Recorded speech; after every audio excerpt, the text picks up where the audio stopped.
아버지 사랑 내가 노래해, 아버지 은혜 내가 노래해. 그 사랑 변함없으신, 거짓 없으신, 성실하신 그 사랑, 상한 갈 때 꺾지 않으시는, 꺼져가는 등불 끄지 않는 그 사랑, 변함없으신, 거짓 없으신, 성실하신 그 사랑, 사랑, 그 사랑, 날 위해 죽으신, 날 위해 다시 사신 예수 그리스도, 다시 오실 그 사랑, 죽음도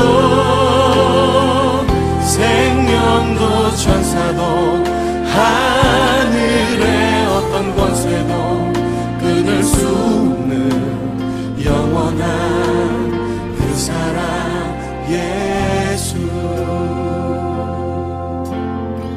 아버지 그 사랑을 다시 한번 찬양하길 원합니다. 아버지 사랑 내가 노래해, 아버지 은혜 내가 노래해. 그 사랑 변함없으신, 거짓 없으신, 성실하신 그 사랑, 상한 갈 때 꺾지 않으신, 꺼져가는 등불 끄지 않는 그 사랑, 변함없으신, 거짓 없으신, 성실하신 그 사랑, 사랑, 그 사랑, 날 위해 죽으신, 날 위해 다시 사신 예수 그리스도, 다시 오실 그 사랑, 죽음도 생명도 천사도 하늘의 어떤 권세도 끊을 수 없는 영원한 그 사랑, 그 사랑, 그 사랑, 날 위해 죽으신, 날 위해 다시 사신 예수 그리스도, 다시 오실 그 사랑, 죽음도 생명도 천사도 하나님, 하늘의 어떤 권세도 십자가의 사랑으로 우리를 붙드신 주님, 영원토록 주님 찬양합니다. 그 사랑, 그 사랑, 나 위해 죽으신, 날 위해 다시 사신 예수 그리스도, 다시 오실 그 사랑, 죽음도 생명도 천사도 하늘의 어떤 권세도 끊을 수 없는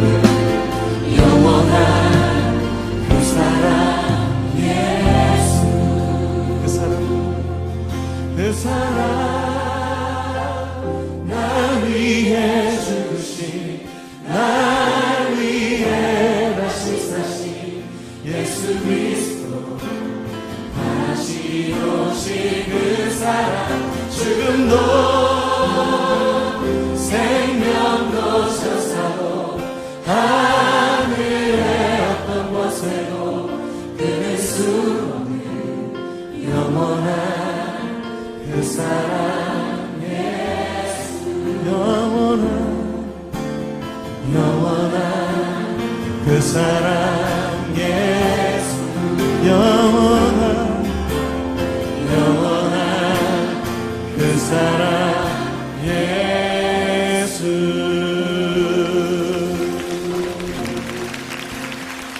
영원한 그 사랑 예수 날 위한 그 사랑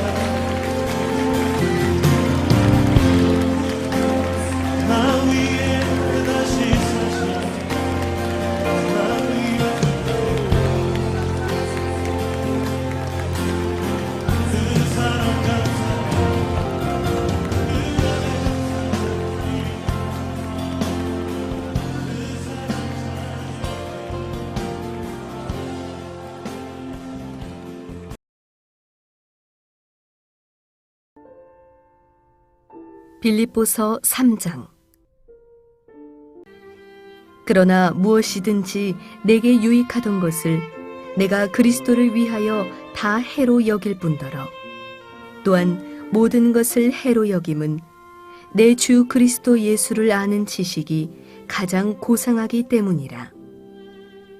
내가 그를 위하여 모든 것을 잃어버리고 배설물로 여김은 그리스도를 얻고 그 안에서 발견되려 함이니 내가 가진 의는 율법에서 난 것이 아니요 오직 그리스도를 믿음으로 말미암은 것이니 곧 믿음으로 하나님께로부터 난 의라. 내가 그리스도와 그 부활의 권능과 그 고난의 참여함을 알고자 하여 그의 죽으심을 본받아 어떻게 해서든지 죽은 자 가운데서 부활에 이르려 하노니 내가 이미 얻었다 함도 아니요 온전히 이루었다 함도 아니라 오직 내가 그리스도 예수께 잡힌 바 된 그것을 잡으려고 달려가노라. 형제들아, 나는 아직 내가 잡은 줄로 여기지 아니하고 오직 한 일, 즉 뒤에 있는 것은 잊어버리고 앞에 있는 것을 잡으려고 표대를 향하여 그리스도 예수 안에서 하나님이 위에서 부르신 부름의 상을 위하여 달려가노라.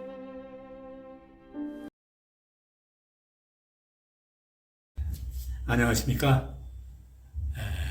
온라인 영상을 통해서 함께 주일 예배를 드릴 수 있게 되어서 대단히 감사합니다.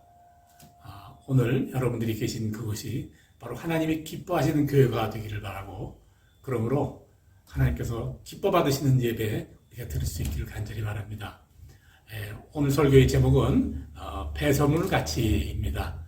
본문은 빌립보서 3장 7절로 14절입니다. 오늘은 바울 선생님의 삶을 중심으로 해서 하나님 말씀을 선포하려고 합니다. 우리가 잘 아는 바울 선생님은요, 자랑하려고 들면 자랑할 것이 참 많은 분입니다. 무역으로 크게 성공한 부잣집에서 태어났죠. 유대인으로서 당시 제국을 통치하던 로마의 시민권을 또 갖고 계셨습니다. 당시 로마의 시민권의 권위와 특권은요, 지금은 상상도 하지 못할 만큼 대단한 것이었었죠. 또 가말리알 문화라는 곳에서 공부했는데, 그것이 어떤 곳이냐? 지금 우리나라의 서울대학쯤 쳐도 큰 무리가 없은 비교일 것입니다. 학업을 마치고 성전관리가 되었죠. 당시는 신정시대라고 하죠. 신정시대 성전관리는요, 대단히 권세 있는 자리예요. 성경에 기록되어 있는 이 자료들을 이렇게 종합해보면 바울 선생님은 이 성전관리 중에서도 상당한 권세를 가진 그 높은 직책, 높은 위치에 있었던 것이다, 그렇게 보여집니다. 한마디로 바울 선생님의 삶은 어떤 분이었냐? 그러면 세상에서 잘 나가시던 분이었다, 이렇게 말할 수 있습니다.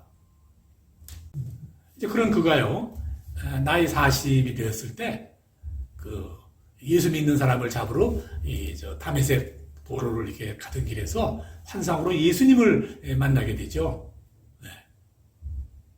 그래서 이제껏까지 살아오던 전혀 다른 인생을 그로 인해서 시작하게 됩니다. 40세, 기록에 의하면 로마 제국 그 당시에 평균 수명이 26세 정도라 이렇게 이야기하니까 40세라 그러면 이제 지금의 중장년 이상 되지 않겠어요? 당시에 뭐 그 나이 정도면 편한 은퇴를 준비할 뭐 그런 나이라고 해도 무리가 아닌데, 우리 바울 선생님은 그때까지 이룩한 모든 것을 다 포기하고 새 인생을 시작하게 됩니다. 아주 대단한 결단이죠. 그러고 나서 20년의 세월, 지금의 교통수단으로요, 이렇게 관광여행을 다녀도요, 도저히 힘들어서 그거 다니지도 못한대요. 네. 그런데 그곳이 바로 터키와 마케도니아 지방, 이제 그 이론을 3번이나 반복하면서 전도하고, 교회를 또 세우고, 또 성도들을 돌보고, 또 복음을 또 새로이 전파하고 하는 그런 전도자의 사명을 아주 성실하게 살았죠. 참 힘들었을 겁니다. 뭐 얼마나 힘들었겠어요. 그 여정이 얼마나 힘들었던지, 고린도후서 1장 8절에서 9절까지는 힘에 지나도록 심한 고생을 받아 살 소망까지 끊어지고 마음에 사망 선고를 받은 것 같았다 라고 그렇게 토로했어요. 또 고린도후서 11장 23절에서 27절까지는 또 길게 이렇게 그 고통스러운 전도자 생활의 그 이야기를 표현하고 있죠. 내가 수고를 넘치도록 하고 옥에 갇히기도 더 많이 하고 매도 수없이 맞고 여러 번 죽을 뻔하였으니 유대인에게 40배 하나 감한 매를 5번 맞았으며 3번 태장으로 맞고 1번 돌로 맞고 3번 파산하는데 일주야를 기쁘면서 지냈으며 여러 번 여행에 강의 위험과 강도 위험과 동족의 위협과 이방인의 위험과 시내의 위험과 광야의 위험과 바다의 위험과 거짓 형제 중의 위험을 당하고 또 수고하고 애쓰고 여러 번 자지 못하고 줄이며 목마르고 여러 번 굶고 춥고 헐벗었노라. 이렇게 그 전도여행을 토로하고 있어요. 네. 그래서 신약성경 사도행전에 기록된 바울 선생님의 삶을 이렇게 쭉 검토해보고 또 보면 볼수록요, 우리 바울 선생님 그분 믿음의 삶의 모습은 이 시대에 사는 우리들에게 참으로 큰 도전이 된다, 그렇게 말할 수 있습니다. 정말 우리가 바울 선생님이 살은 그런 삶을 나도 따라가 살 수 있을까? 뭐 우리 마음에 이제 그런 마음을 갖게 되는 거죠. 그런데요, 정작 바울 선생님은요, 뭐 자랑은커녕요, 오히려 이제껏 살아온 그의 모든 삶을요, 오늘 본문에서 배설물 같은 것이다, 그렇게 표현을 합니다. 배설물 아시죠? 그저 지난 삶은 아무짝에도 쓸모가 없어서 그냥 버려버려도 족하다, 이렇게 표현하는 것이죠. 지난날 나의 삶을 모든 것을 다 배설물로 여긴다 하는 그런 말은요, 걸핏 들어보면요, 지나간 그 모든 삶은요, 하나도 가치 없는 삶을 살았다거나 아주 나쁜 삶을 살았다거나 하는 그런 의미같이 들려요. 그러나 이 앞뒤 문맥을 살펴보면요, 그런 얘기가 아니에요. 이건 무슨 이야기냐면요, 더 귀중한 것을 앞에 두고 그보다 덜 귀중한 것을 내가 포기한다, 그 말이시죠. 우리가 더 귀한 것을 얻기 위해서는 그것보다 덜 귀중한 것, 그것 자체도 귀중하지만 좀 덜 귀중한 것은 이렇게 배설물 같이 그런 마음을 가져야 된다, 여겨야 된다. 오늘 바로 그 배설물 같다 하는 이야기는 바로 그 말씀이죠. 예컨대 이런 겁니다. 어떤 사람이요, 길을 가다가 수석을 발견했습니다. 수석 아시죠? 예쁜 돌. 뭐 돈으로 친다고 해도요, 아주 큰 돈이 될 만한 그런 아름다운 돌이에요. 그래서 이 돌을 이렇게 짊어지고 가는데요. 근데 얼마 안 가서요, 저쪽에 황금 덩어리가 또 이만한 게 있는 거예요. 이건 또 뭐 수석의 가치와는 황금 덩어리와 비교할 수도 없죠. 이 황금을 가지려면요, 이 손에 쥐고 있는 이 수석을 버리는 수밖에 없죠. 뭐 당연히 버려야 되죠. 그래서 수석을 그대로 버리고 황금 덩어리를 다시 이렇게 손에 안고 가게 됩니다. 그런데 한참을 가는데 저기 또 엄청나게 큰 다이아몬드가 있는 거죠. 그 다이아몬드와 황금 덩어리하고 또 비교할 수도 없죠. 그런데 다이아몬드 덩어리를 내가 지고 가기 위해서는 이제껏 갖고 다니던 그 귀한 황금 덩어리, 그걸 버려야 됩니다. 그 황금 덩어리를 버리지 못하고 잡고 있으면요, 아무것도 더 이상 잡을 수가 없는 거죠. 그래서 이 배설물이라는 뜻은요, 바로 그런 의미예요. 배설물을 버려버리는 그런 마음으로 덜 귀한 것보다 더 귀한 것을 위해서 덜 귀한 것을 이렇게 버릴 수 있어야 된다. 이제 그런 말씀을 우리에게 하시려고 하는 겁니다. 네. 바울 선생님의 삶을 돌아보면 그렇지 않았습니까? 예수를 만나고 나서 그는요, 그가 소유한 모든 재산, 족보, 또 권력, 또 세상의 명예, 그 갖고 계시던 이 모든 것들을 다 던져버렸습니다. 뭐 그런 것들이 다 나쁜 것이었을까요? 재산이 나쁜 걸까요? 족보, 권력, 세상의 명예, 뭐 그런 것이 다 그냥 다 나쁜 걸까요? 예, 그렇지 않아요. 이걸 아름답게, 선하게 잘 사용하면요, 세상을 아름답게 이루는데 아주 유용하게 쓰이는 것들이에요. 네. 아주 귀한 겁니다.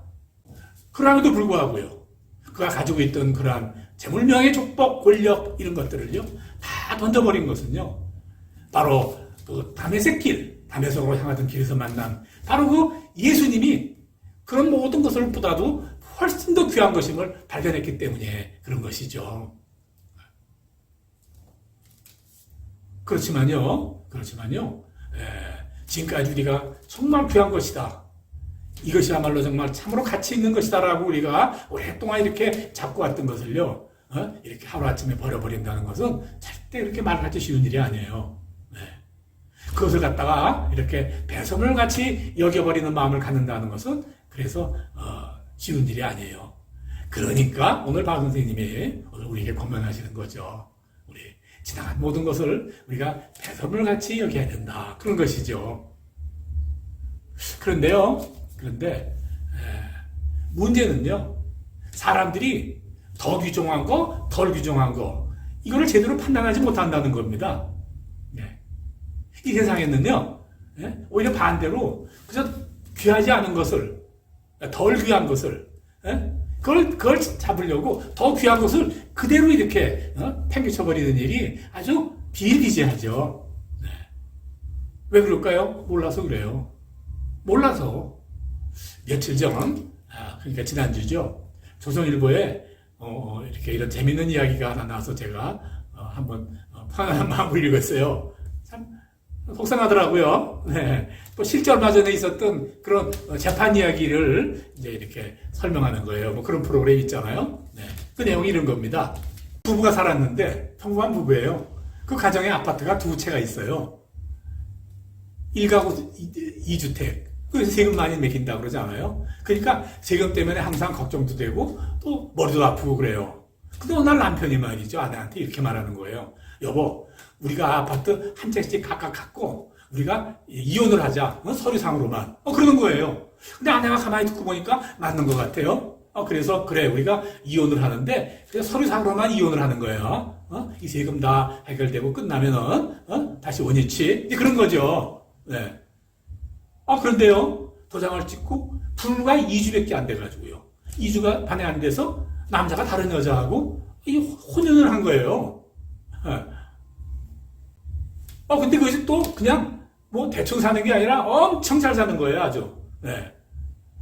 부인이 기가 막히지 않겠어요? 그래서 기가 막힌 부인이요, 뭐 소송을 걸었죠.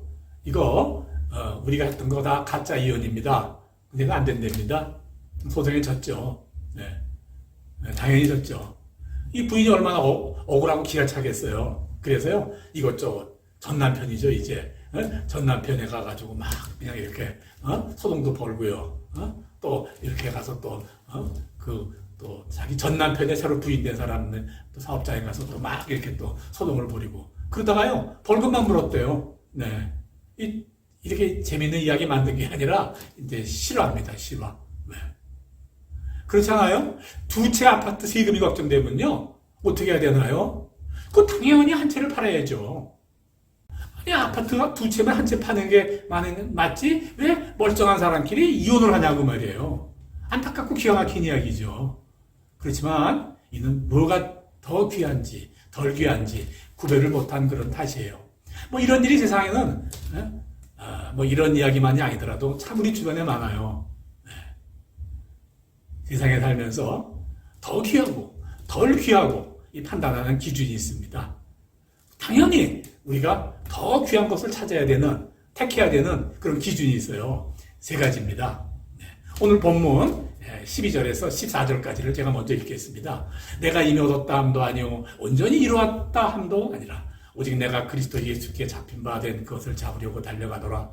13절 형제들아 나는 아직 내가 잡은 줄로 여기지 아니하고 오직 한 일 즉 뒤에 있는 것은 잊어버리고 앞에 있는 것을 잡으려고. 14절 표대를 향하여 그리스도 예수 안에서 하나님이 위에서 부르신 부름의 상을 위하여 달려가노라.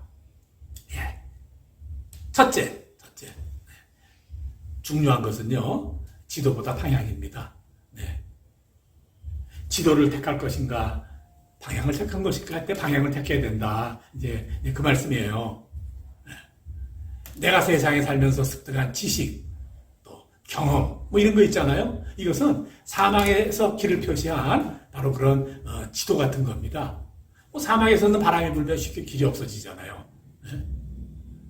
우리가 갖고 있는 세상의 지식이라든지 경험은 다 그렇게 모래바람에 불면 사라져버리는 그런 길과 같은 것이다 그 말이에요. 뭐 사실 그렇지 않습니까? 네. 그러므로 지도보다 방향을 따라가야 됩니다. 네. 저기에 저 별을 보니 이쪽이 북쪽이구나. 이쪽이 남쪽이구나. 그거 따라가야 된단 말이에요. 네. 14절. 표대를 향하여 그리스도 예수 안에서 하나님이 위에서 부르신 부름의 상을 위하여 달려가노라.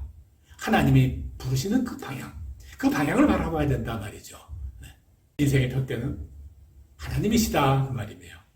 둘째, 지나간 일보다 다가올 일을 택해야 된다 그 말이죠. 하나님이 어디에 계신가? 하나님은 지나간 일보다는요 항상 우리 앞에 다가올 일이 그곳에 계세요. 그러니까요 지난 일보다 다가올 일이 항상 귀한 겁니다. 네. 어느 것이 더 귀한가 했을 때 바로 우리가 미래를 택해야 된다 그 말이에요. 13절에 이렇게 표현하죠. 형제들아 나는 아직 내가 잡은 줄로 여기지 아니하고 오직 한 일 즉 위에 있는 것은 잊어버리고 앞에 있는 것을 잡으려고. 뒤에 있는 것은 잊어버리고 앞에 있는 것을 잡으려고. 그래요.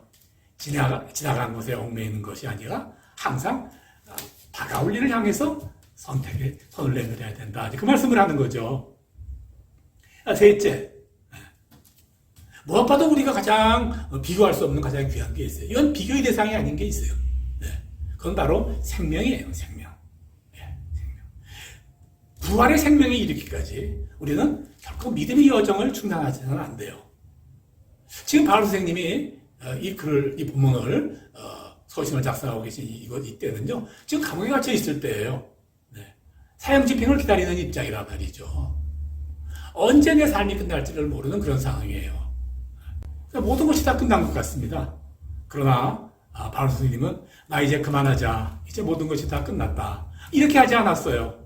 이렇게 하셨어요. 내가 이미 얻었다 함도 아니오 온전히 이뤘다 함도 아니라 오직 내가 그리스도 예수께 잡힌 바 된 그것을 잡으려고 달려가노라. 바울 선생님의 삶의 마지막 순간 지난 세월 모든 것을 배설물같이 여기면서까지 마지막에 잡으려고 했던 것 그것이 바로 영원한 생명이다 그 말이죠. 빌립보서 3장 10절에 11절까지는요. 내가 그리스도와 그 부활의 권능과 그 고난에 참여함을 알고자 하여 그의 죽으심을 본받아 어떻게 해서든지 죽은 자 가운데 부활에 이르려 하노니. 어떻게 해서든지 죽은 자 가운데서 부활에 이르게 하려니. 예. 저와 여러분이 마침내 잡아야 될 결코 양보할 수 없는 소망은 바로 영원한 생명, 예수 그리스도 부활의 생명이다 그 말이에요. 여러분은 지금 인생에서 뭐를 잡고 계십니까? 뭐가 가장 귀하십니까? 우리가 한번 돌아볼 필요가 있죠. 그거요. 그것을 꼭 잡는데, 꽉 붙잡는데 최대의 노력을 기울이고 계세요. 네. 최선의 노력을 그걸 잘 붙잡고 받드는데 최선의 노력을 다하라 그 말입니다. 그런데요, 어느 순간에 살며시 때로는 강력하게 내가 잡고 있는 이것보다 더 귀한 것이 내 앞에 다가왔을 때 이제껏 잡았던 그것을 놓지 않으려고 그냥 내 앞에 다가온 것을 그냥 보내버리지는 말라고 말이에요. 그때 놔버리시라고 말이에요. 그래야 됩니다. 대부분 우리들은요, 그저 잡고 있던 데 대한 미련이 남아서 용기가 없어서 혹은 습관이 없어서 그냥 붙잡고 있던 것을 그냥 붙잡고 있으려고만 합니다. 우리가 용기 그러잖아요. 용기 있는 자. 용기는요, 진정한 용기는요, 내가 지켜야 될 것을 지키는 거 용기지만은요, 더 큰 용기가 있어요. 그거보다. 그것은요, 내가 버려야 할 때 버릴 수 있는 용기예요. 네. 그것이 바로 최고의 용기죠. 네, 오늘 말씀을 마치려고 합니다. 우리 주님이 그 부활의 생명을 우리에게 주시기 위하여 십자가 고난을 당하셨습니다. 네. 그래서 오늘 3월 마지막 주일, 그 한 주간이 그 일을 위해 십자가에 달리신 고난의 주간이고, 또 4월 첫 번째 주일은 부활의 생명을 주신, 우리에게 바로 부활의 성령을 구체적으로 허락해 주신 바로 부활절입니다. 부활의 생명을 발견하고 소유하는 귀한 바로 고난, 그리고 부활의 기간이 될 수 있기를 주의 이름으로 축복합니다. 아멘.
주님, 우리를 이곳으로 인도하셨음을 믿습니다.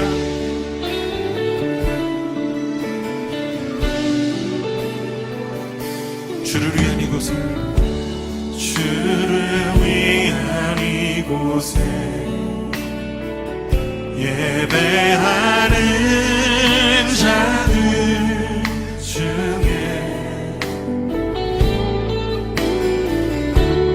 그가 찾는 없어 주님께서 슬퍼하시네. 주님이 찾으시네.